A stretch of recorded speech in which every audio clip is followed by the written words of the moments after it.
Hello, আজ আমি আপনার জন্য নিয়ে এসেছি বিফ টিক্কা।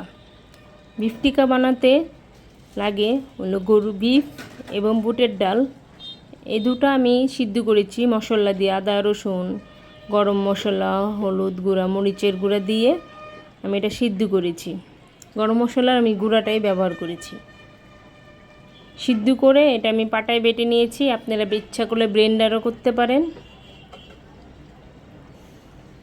আমি সিদ্ধ করাটা আর আপনাদের এখানে দেখাই নেই, তাই আমি বলে দিলাম।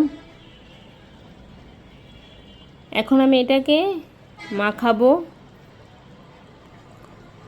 কাঁচা পেঁয়াজ কুচি, কাঁচা মরিচ কুচি আর বুট আর মাংসটা যে একসাথে করা হয়েছে ওটা মানটা।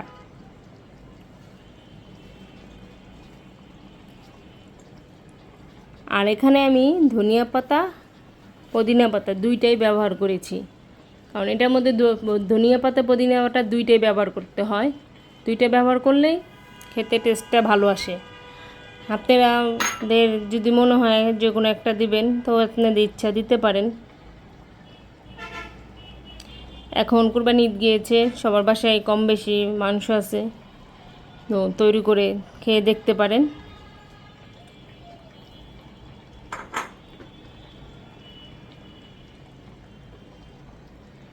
আমি পেঁয়াজের সাথে ধনিয়া পাতা এবং পুদিনা পাতাটা একসাথে একটু মাখিয়ে নিয়েছি। মাখিয়ে এখন আমি যে দেখালাম যে বিফটা, এখানে বুটের ডাল সাথে মিলানো আছে, একটা কাঁচা ডিম দিব, দিয়ে আমি একসাথে মাখাবো। মাখিয়ে তারপর আমি গোল গোল করে এটা তেলে ভাজবো।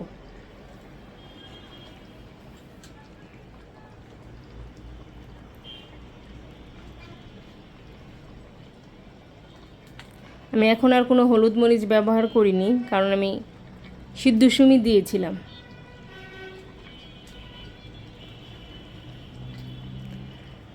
ডাল এবং মাংসটা আমি তো আপনাদের পরিমাণটা দেখায় দিতে পারিনি। আমি বেশি মাংসটা নেই, ডালটা একটু কম নেই, তাহলে মাংসের গ্রানটা আসে, ভালো লাগে আমার কাছে। এর জন্য আপনারা সমান সমানও দিতে পারেন, আবার কম বেশিও করতে পারেন। কাঁচা পেঁয়াজটা অনেক বেশি মিহিন করে নেবেন, আমারটা মিহিন বেশি হয়নি। কুচি কুচিটা একদম মিহিন করে নিলে গোলটা ভালো হয়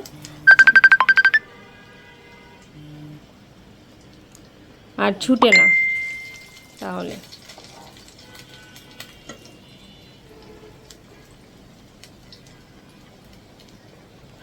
এখন আমি গোল গোল করে এটা তেলে ভেজে নিচ্ছি। এটা আমি হালকা তেলে ভাজছি, এখানে কিন্তু ডুবা তেল দেওয়া লাগে না।